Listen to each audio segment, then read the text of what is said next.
Continue in the book of Ruth this morning.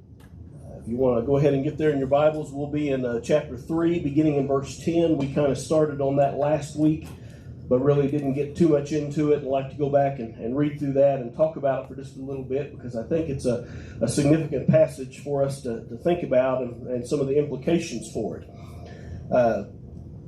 Then he said, this is Boaz speaking, as you recall, "Blessed are you of the Lord, my daughter, for you have shown more kindness at the end than at the beginning, in that you did not go after young men, whether rich or poor. And now, my daughter, do not fear. I will do for you all that you request, for all the people of my town know that you are a virtuous woman." Sounds like my microphone is...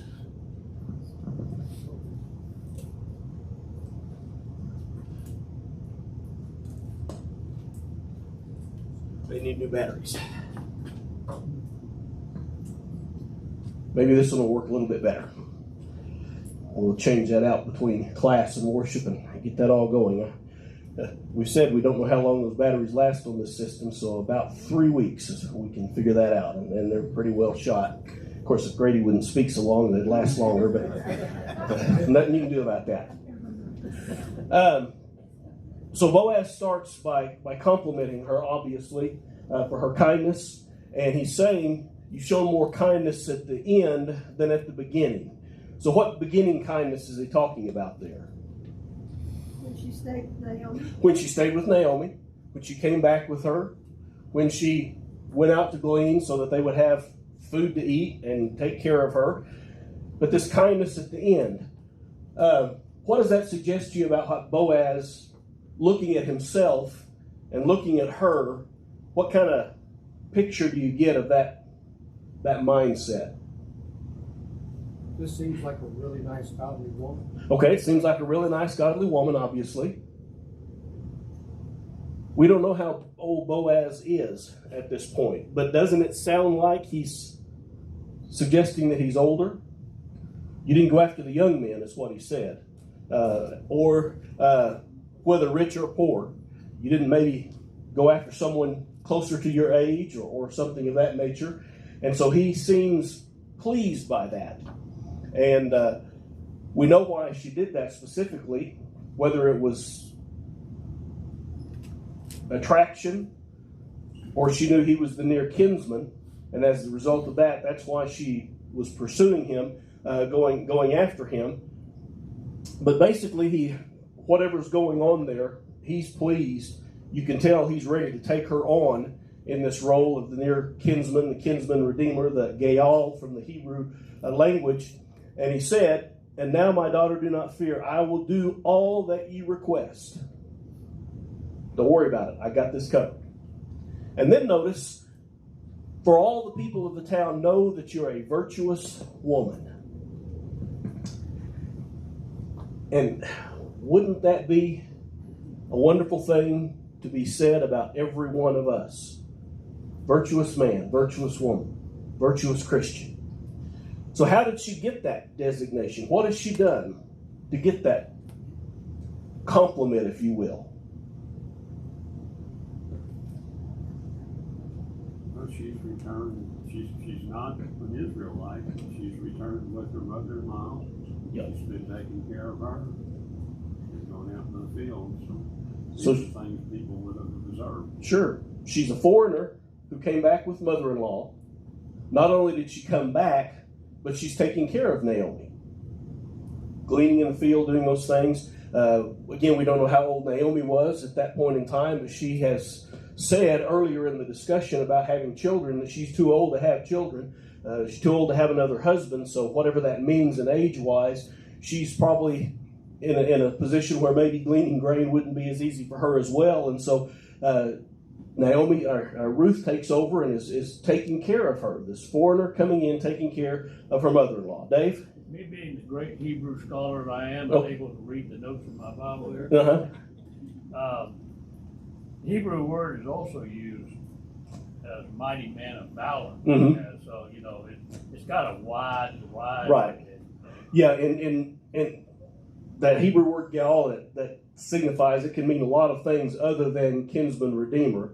obviously context here demands that that's what it means, but it can be man of valor, mighty man, something of that nature. So it's a broad term, but used in this context of the kinsman redeemer. That's kind of what it means there. He is going to redeem her. Of course, you know the story. There's a little hiccup in that, though. Something that has to be taken care of before they get to that point, because there's somebody else who is a closer kinsman than Boaz is. Glenn? One reason they may know about it is because of Naomi. She probably bragged on her all the time. Okay, could be. Naomi bragged on her and said, she's taking care of me, and look what she's doing for me, and all of that. The fact that she's out in the field gleaning says something about her. She's not lazy. She's not waiting for somebody else to care for her. She's doing what she has to do to take care of that. Plus, we talked about last week what Naomi instructed her to do to express her interest to Boaz, uncover his feet, lay down at his feet. And that was kind of we said we didn't know where that custom came from or how that came about, but that seemed to be the custom, and Boaz knew exactly what she was asking, and she was doing exactly what she needed to do because that's what she had been told by Naomi to do. Go ahead, Flo. Well, Boaz was successful, wealthy, obviously. That comes from hard work. Yeah. When you do that. And when he comes out and shows up all these people working, he appreciates that. And realize they're doing their job and working hard. So I think he appreciated what she was doing also. Sure. And when I show up at a project and everybody's taking care of business, I compliment him. And I'm happy to see that because that's what he was doing. I mean, he saw what she was up to and working hard, and that's where he came from. Yeah. So the point I'm heading with all of this is our being looked upon in a certain way depends largely on our actions, doesn't it? And that would include what we say and how we say it and things of that nature. But she came back and she's taking the initiative to take care of her mother-in-law, and she's out doing what she's supposed to do, gleaning as the law demanded she could. And then because of the story of her coming back with Naomi, Boaz is taking her under the wing and is allowing her to get more than what she normally would. You remember they even said, and this is Kevin's translation, kick an extra bag off for her so she can take it home with her. And that's what they did. So she's impressed everyone by the things that she did. And I can't help but think, how much more scrutiny was she under because she was Moabite? We're just assuming that she came back with Naomi and everybody's happy to see her. But there are prejudices in Bible times just like there are prejudices today. She's a Moabite. She's a foreigner. And so that could have been part of the issue as well, that even in spite of, again, that potential of people looking down on her, she still impressed them and he says, all the people of the town know you to be a virtuous woman.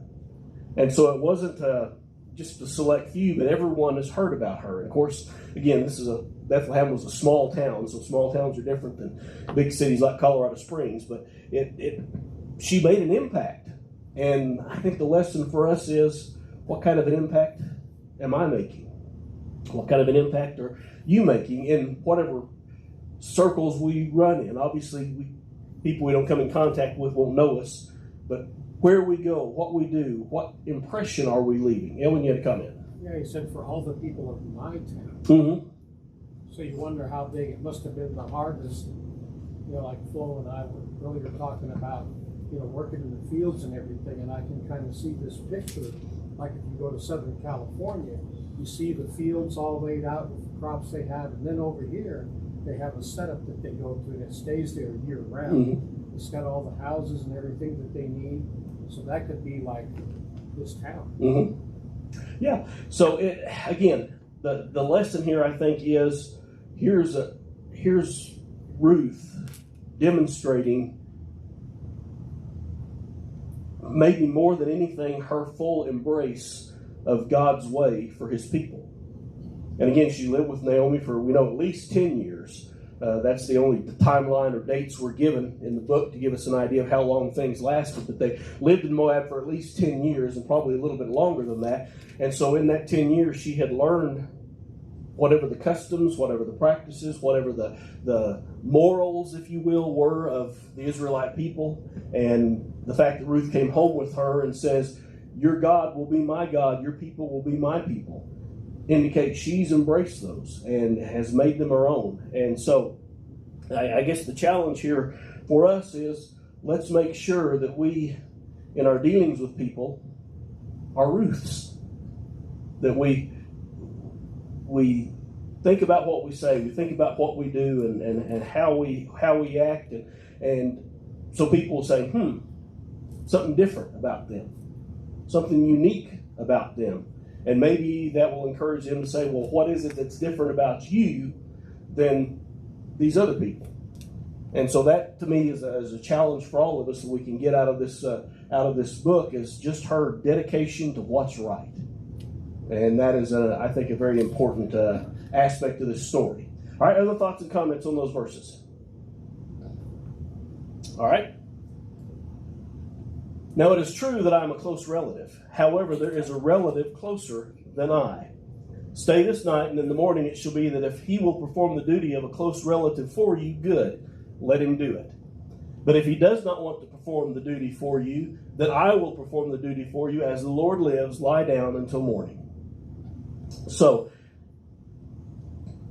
okay, Boaz is a rich man. He's a powerful man, probably, because of his wealth. Well known in the city, well respected in the city. Why did he even bring up this other fella? I mean, he obviously wants her. He's obviously interested. Why not just, I'll take care of it, don't worry about it. He has to follow the tradition. He has to follow the tradition. Yeah. Proper way to do it. Proper way to do it. Shows his character. Diana?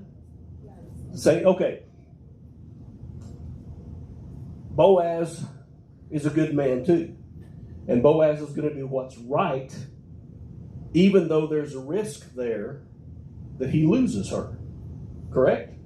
If this other guy decides to take her, and as we read on, he at first says he will, makes you wonder what Boaz's heart did at that point in time. But we'll get to that in a minute. So, it shall be that if he will perform the duty of a close relative for you, good, let him do it. But if he doesn't, I will. Go ahead, Les.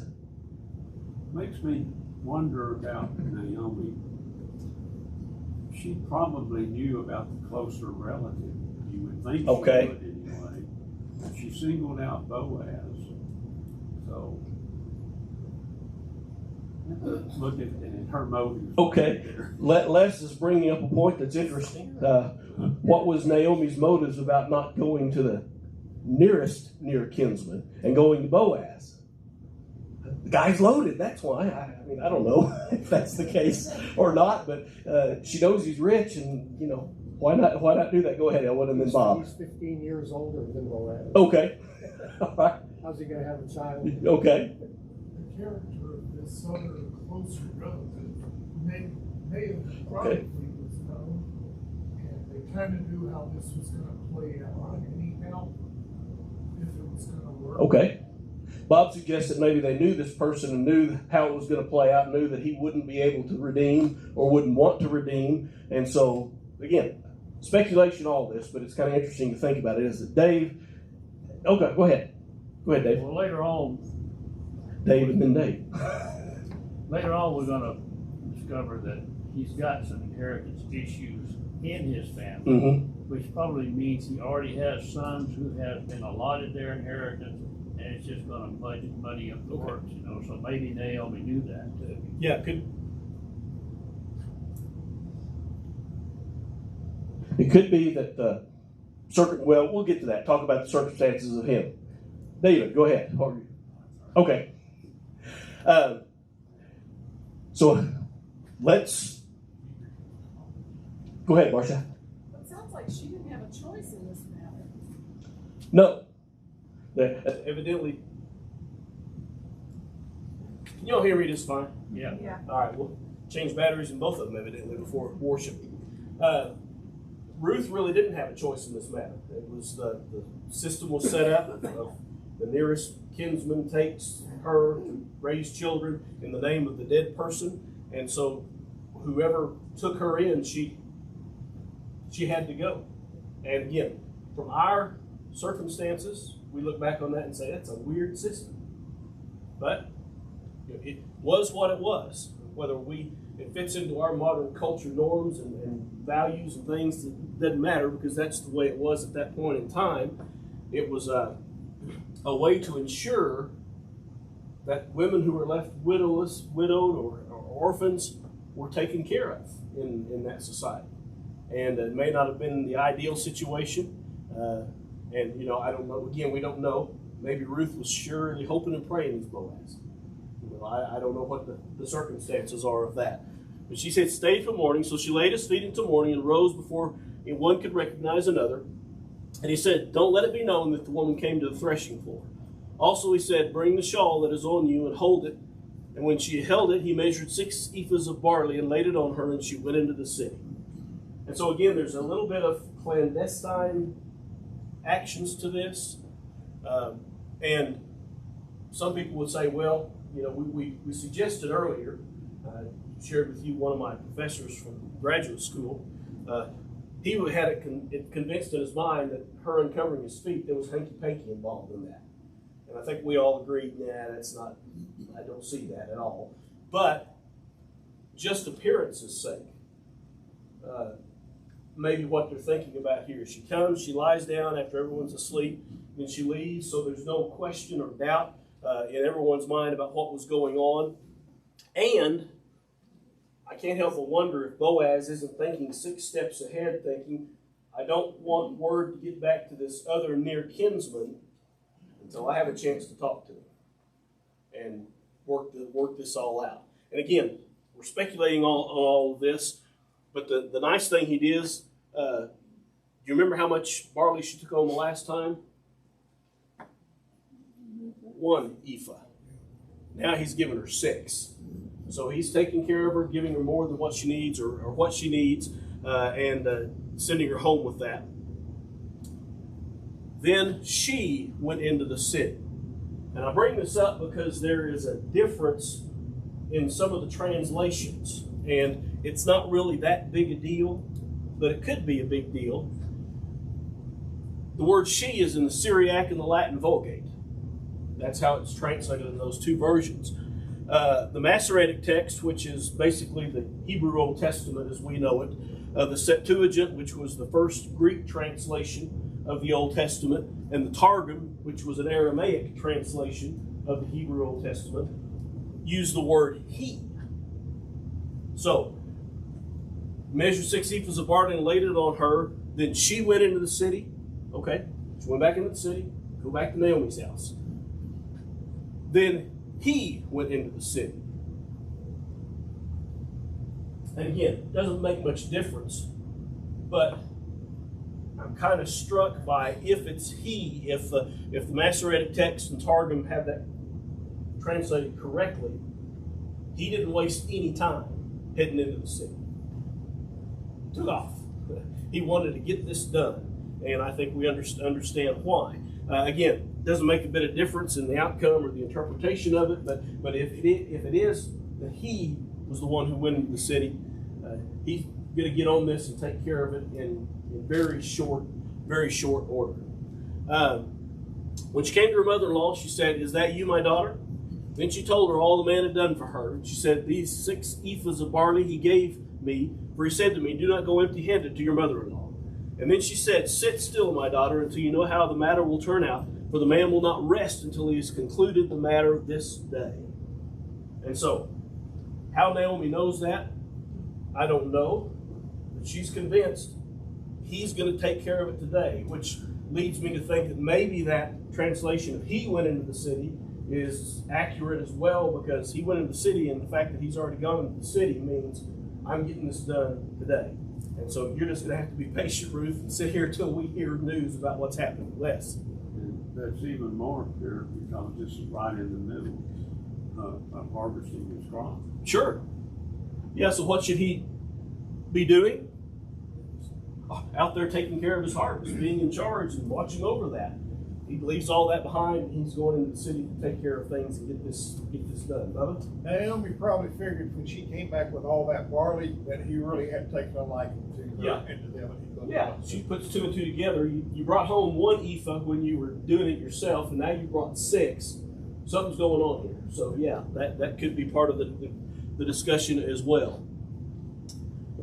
Again, chapter 4, Boaz went up to the gate and sat down there, and behold, the close relative of whom Boaz had spoken came by. So Boaz said, "Come aside, friend, sit down here." So he came aside and sat down, and he took 10 men of the elders of the city and said, "Sit down here." So they sat down. And then he said to the close relative, "Naomi, who has come back from the country of Moab, sold a piece of land which belonged to our brother Elimelech. And I thought to inform you, saying, buy it back in the presence of the inhabitants and the elders of my people. If you will redeem it, redeem it. But if you will not redeem it, then tell me, that I may know, for there is no one but you to redeem it, and I am next after you." And he said, "I will redeem it." And that's where I wonder if Boaz's heart didn't just plummet. Oh, man, it's not what I wanted. Again, I don't know. But here's the Boaz doing what he's supposed to do. He's pulled people from the town and the elders at the gate of the city. What happens at the gate of the city? That's where government business was done. Basically, it wasn't the city business, was done at the city gates. Several places in Israel, when we went, there would be the judgment seat sitting right there still beside those old ruins where the dignitary, the governor, whatever, would sit, and people would come in to state their business about why they're coming to town, what they're going to do in town, and all of that. And so it was where everybody met. And so Boaz gets them together at the gate of the city to hear this matter. Not just he and this near kinsman, but the elders and other men of the city. Les? I don't really think Boaz's heart jumped in his throat because he was ready with the second response. Okay.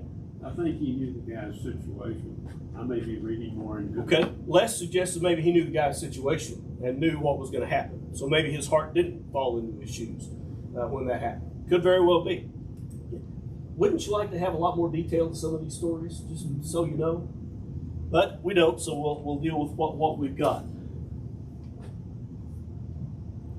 Buy it back. If you'll do it, fine. If not, I'll do it. And he said, "I will redeem it." And then Boaz said, "On the day you buy the field from the hand of Naomi, you must also buy it from Ruth the Moabitess, the wife of the dead, to perpetuate the name of the dead through his inheritance." And the close relative said, "What? I can't do that. I can't do that, lest I ruin my own inheritance. You redeem my right of redemption for yourself, for I cannot redeem it." And we'll stop there. So, again, we don't know what.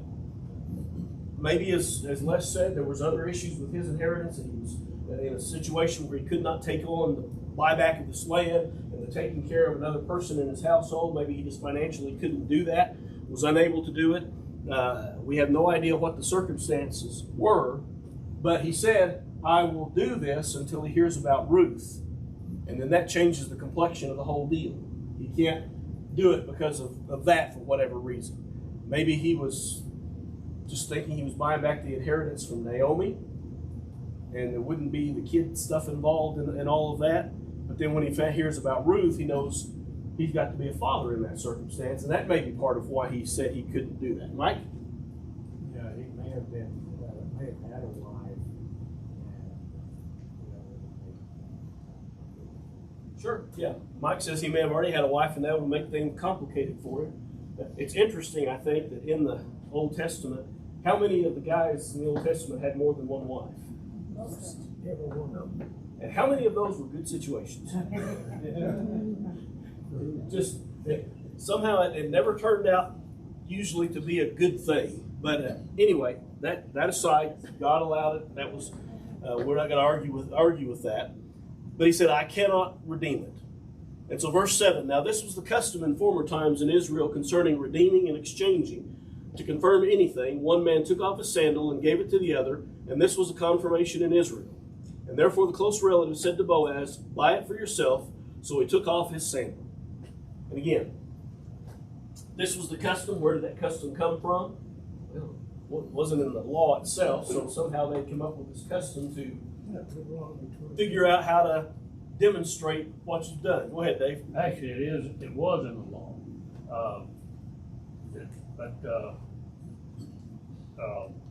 Deuteronomy 25, Okay. 9 through 10 says that that's the way Okay. you do it. Okay. But, the comment I want to make, there are some, many thinks this was written right after Judges. There are some that thinks not so, because why was it necessary to explain that this was a custom? If it was, says in former times, so, this may have been written sometime Okay. after the time of Judges. Dave points out that it's in there, and I just missed that. And that some argue that Ruth was written significantly later than the time of the Judges. It wasn't written, right after all that, or during the time that all that took place. And if that's true, then him explaining this custom would make sense, because of maybe these people didn't do that anymore or didn't understand that, and so he explained how it happened. Again, don't know for sure. But whatever the custom was, they did that. They exchanged to confirm that this is what's happening. And Boaz said to the elders and all the people, "You are witnesses this day that I bought all that was Elimelech's, and all that was Chilion's and Mahlon's from the hand of Naomi. Moreover, Ruth the Moabitess, the widow of Mahlon, I have acquired as my wife, to perpetuate the name of the dead through his inheritance, that the name of the dead may not be cut off from among his brethren and from his position at the gate. You are witnesses this day." Go ahead, Glenn. Before we get there, in Deuteronomy, it's brother to brother. Okay. Here, this is just near relative. Yeah. It's not a brother. Right. So that may have been why it wasn't required, really. Okay. Maybe that's why he had to, the writer explained it, because that was the custom. They did that beyond brother to brother. Okay. That works. All right. I acquired Ruth as my wife to perpetuate the name of the dead through his inheritance. What problems could you see with that? Her children will be of Boaz. Okay, her children will not be his children. They will be. I mean, he's going to raise them and all that, and in all intents and purposes, he's going to be their dad. But as far as the legal side of that, no, they're from Elimelech's family, Mahlon's family, Chilion's family, and they'll be considered that lineage rather than the lineage of Boaz per se. And so, can you see where that might be an issue for some people? I don't want to raise somebody else's kids. Jim and then Dave. I hate to back up, but That's right. Verse 3, then he said to the close relative enemy who has come back from the country of Moab, sold a piece of land which belonged to our brother. So he was your brother. Okay, brother in the sense of kinsman, or brother in the sense of blood brother? Yeah. Good question. Yeah. Go ahead, Dave. Again, Deuteronomy 25 says that the first son whom she bears shall succeed to the name of his dead brother. Mm-hmm. So it wouldn't be all of his children; it'd be the first son. Yeah. Because the firstborn got everything anyway. Yeah. Yeah, the firstborn got he became the patriarch of that family. But the others, yes, got their inheritance and all that, but he's the one who was the new patriarch of that family. Bob? Does this mean if there was a second-born son that he just won the lottery because he would then be Boaz's lineage? Good question. Would he be of Boaz's lineage since the firstborn was the one honored as the keeper? Mike? And when Ruth is listed in the lineage of Christ, is Ruth and Boaz that the lineage goes through, or Elimelech? If they, Yeah. Or his. We're going to get to that in just a second. That lineage of how it's listed, because it's listed Ruth, Boaz. Well, we'll get to it. Let's go ahead and get there. We are witnesses, the Lord make the woman who is coming to your house like Rachel and Leah, two who built the house of Israel, that you may prosper in Ephrathah and be famous in Bethlehem. May your house be like the house of Perez, whom Tamar bore to Judah, because of the offspring which the Lord will give from this young woman. And so, everybody's happy with this. Everybody's content with this. Everybody says this is a good thing. And we'll make lots of babies.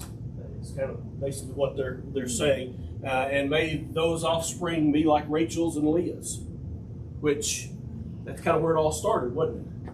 With the 12 tribes of Israel. And so this is a big deal in the minds of these people. And that was a significant thing for them. So Boaz took Ruth, she became his wife. When he went into her, the Lord gave her conception, and she bore a son. Then the women said to Naomi, Blessed be the Lord, who has not left you this day without a close relative, and may his name be famous in Israel. And may he be to you a restorer of life and a nourisher of your old age.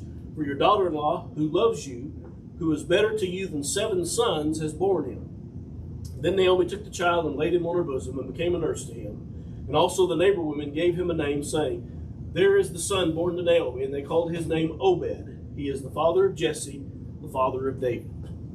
And of course, you all know the rest of that lineage, where that ends up when it's all said and done. Go ahead, Dave. I kind of wonder if these were not something more than just neighborhood women, but prophets, because the fact that they named that child Obed rather than parents naming the child, it kind of makes me wonder if they might have been more than just women, but a prophet. Dave suggested maybe there was something more to this than the text tells us, that maybe they were prophetesses. We know that there were prophetesses in the Old Testament.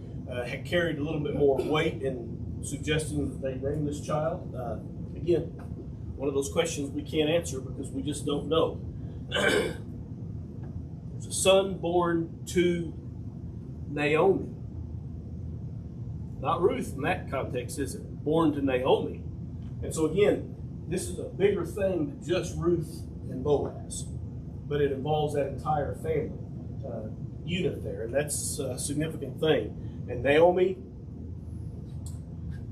again, we said was older. We don't know how old. We don't know how much longer she lived after all of this, but she left Israel, went to Moab, spent at least 10 years there, lost her husband, lost her sons, came back to Israel and said, Don't call me Naomi, call me Mara, call me bitter.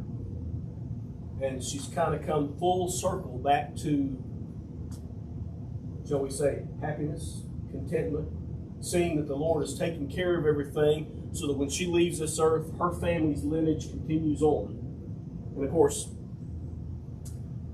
she had no idea probably about Obed and Jesse and King David and Solomon and ultimately Jesus. She probably didn't know about all that was going to come, but she knew that her family would continue on. So no matter what all she had been through in all of those years, she had the comfort at the end of her life to know God worked this all out for me. And you can't help but think that restored her faith that she might have lost a little bit, as we talked about earlier, might have doubted a little bit because of the things that had happened to her. And so that just kind of, don't you like it when a story gets wrapped up well at the end? Nothing irritates me more than when they've already planning a sequel for the story you're reading now, and they leave it wide open and you never know what happened, and that just irritates me, but that's just me. Les? Well, the lineage here would suggest that this occurred during the period of the judges, or really shortly into the reign of Solomon, maybe because of the generations. Sure, yeah, because you've got the generation. You know where David is, you know where Jesse is, you know where Obed is, how long that time frame is. So it couldn't have been written in the days of Malachi. It could have been written later. It just say this has occurred here at the time of the Okay, all right. So it's, whenever it was written is I would say immaterial, but it's not that big a deal. But we know that once we get to here, I think for us, this is why this book was written. Nice story about Naomi and Ruth and Elimelech and Mahlon and Chilion. Yeah, that's a good story, and we learn a lot from it, and it's important to the biblical narrative. But for us, that last part and the lineage of what happened from this narrative is what's important, because it's all wrapped up in Jesus. And with that, that's where it has significance. Well, it has significance for them because of that too, but especially for us who live this side of the cross. Diana? I don't know, I look at it as a perfect love story. Mm-hmm. Because the fact that Naomi loved her daughter-in-law so much that she was willing to release her. And then you have one daughter-in-law that loves her so much that she's willing not to go. And then she sends her out to support them or whatever she does. And then there's Boaz, who's willing to go even further to secure their lifestyle.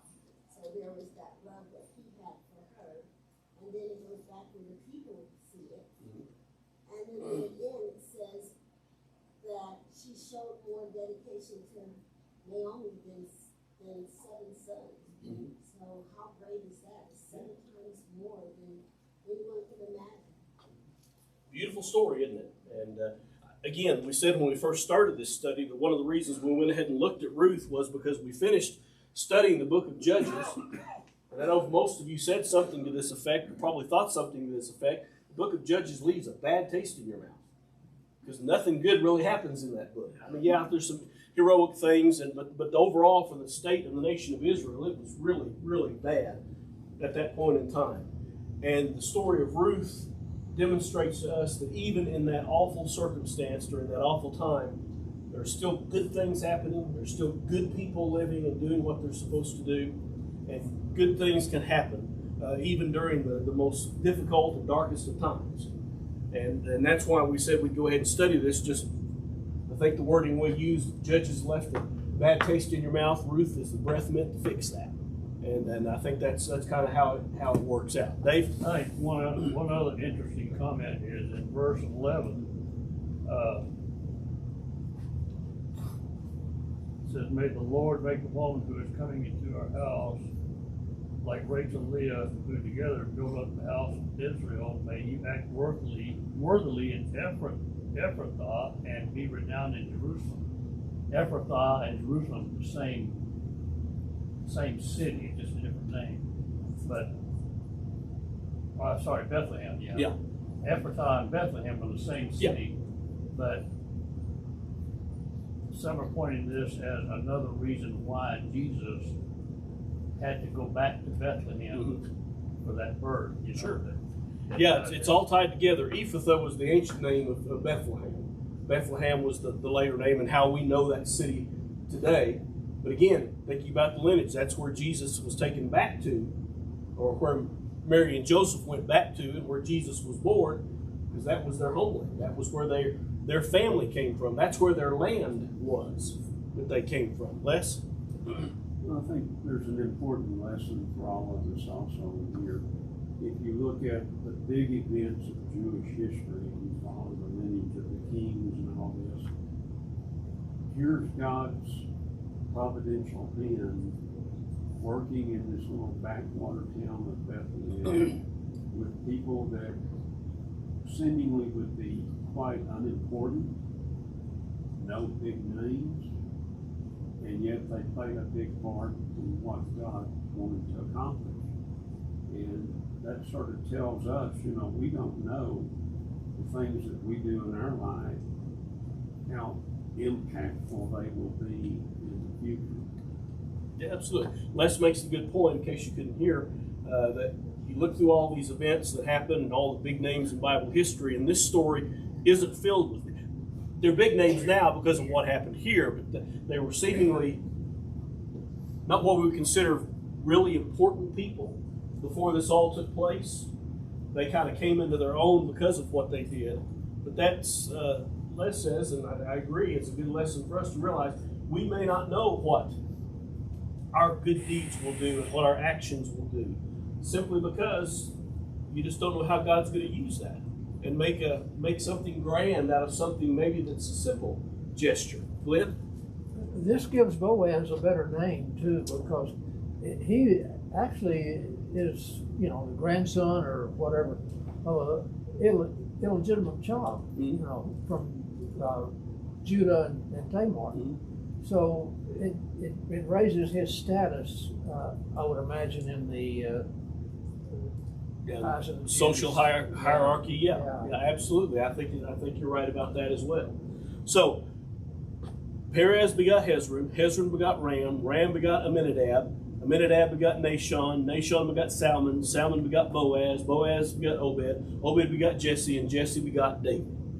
And that's kind of the lineage that's all of this. For whatever reason, writer Ruth stops at David, which makes sense. I mean, Saul was the first king of Israel, but David was the first king of Israel, if you will, led them on to greatness. But from there, some additional thoughts related to Ruth. We go to Matthew chapter 1 and verses 1 through 16, and we're not going to read all of that, largely because I don't want to butcher the pronouncement of all those names in there. This is the book of the genealogy of Jesus Christ, the son of David, the son of Abraham. And again, why was genealogy important to the Jewish people?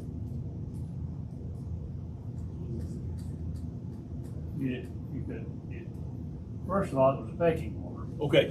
And if you couldn't, everybody had to have a reference to the genealogy. But those who had a higher reference, if you were from the line of David, that was a higher pecking order than somebody else. Yeah, it was an important to them, largely because of the land and the family inheritance and the way God set up when He got them into the land of Canaan. And so it was really important to them. And to be a priest, you had to be able to prove you were from what tribe? Levites. And you had to have the genealogy to prove that in order to serve in that capacity. And so it was a big deal to them. Genealogy is important to us, isn't it? But in the same way, you think? I wish it was more important to my ancestors. I'd be knowing where I came from. Yeah. So, it's important for me to know where I came from, and some people get on Ancestry.com and all that, and it's kind of a neat history, but as far as my life itself right now, it doesn't make any difference.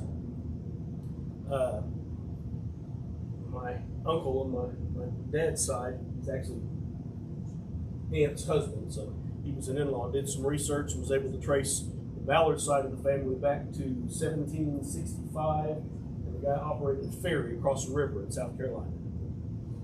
Okay, what does that do for me? Other than being an interesting fact, that doesn't. But this is important. This was important for them, this genealogy that we're dealing with there. And here's a couple of things to notice. Judah begot Perez and Zerah by Tamar. Salmon begot Boaz by Rahab. Boaz begot Obed by Ruth. David the king begot Solomon by her who had been the wife of Uriah. Verse 16, and Jacob begot Joseph, the husband of Mary. What's interesting about those verses? The women are mentioned in it. Look at all the rest of them. Verses 1 and 2, the last part of verse 3 and 4, and verses 7 through, it's just so and so begot so and so begot so and so begot so and so. But in each one of these instances, it is a significant contribution of the women of the story that made this happen. And I think that was our second bell. So we'll start there, Lord willing, next week and keep going. Thank you.